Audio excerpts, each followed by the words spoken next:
You've probably seen her. Sounds like to me that they don't really want to hear the voice of the people. Or heard her voice. Her name is Marie Mott. Well, I come from a very tight-knit community that had a lot of elders, that had a lot of families. The 32-year-old grew up in East Chattanooga. She comes from a family made up of military members, faith leaders, and even law enforcement. Her grandparents lived through segregation.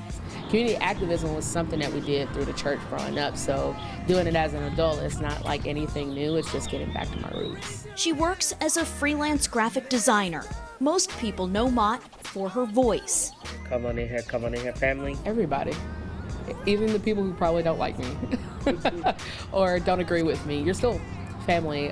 We're part of a human family. She says it all started when video surfaced of a teenager being pulled out of a vehicle by Chattanooga police in 2018. So I didn't really seek to be an activist. I just spoke up about something that was happening right where we are that is a symptom of things happening nationally. And then George Floyd's death. I was just surprised, but at the same time, I was encouraged because I'm like, yes, it's not just me and a handful of my comrades. It's not just a little bit of us, but there are a lot of people who are not happy with what's going on. Taking me with you. That's all we want. We want to be respected. Amid the protests, a moment came many felt was a turning point when Captain Jerry Sutton took a knee with demonstrators. I appreciate the gesture, but gestures don't change how people are impacted by police.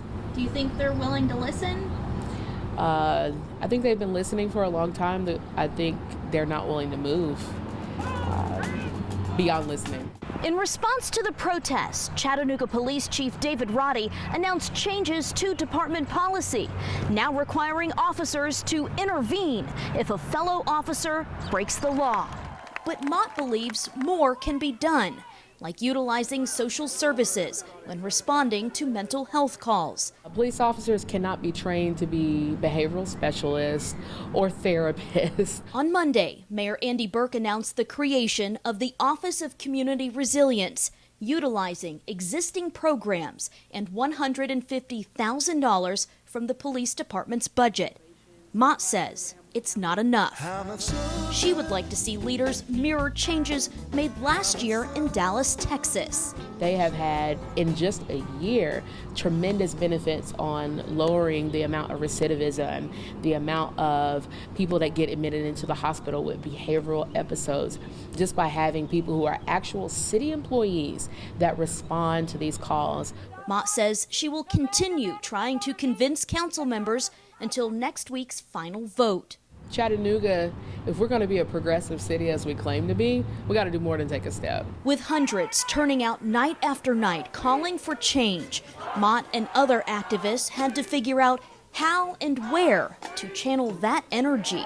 People are coming alive in this process and beginning to find their own voice. They've helped people register to vote, complete the census, speak at city council meetings, and review the city's budget, encouraging younger generations to get involved civically.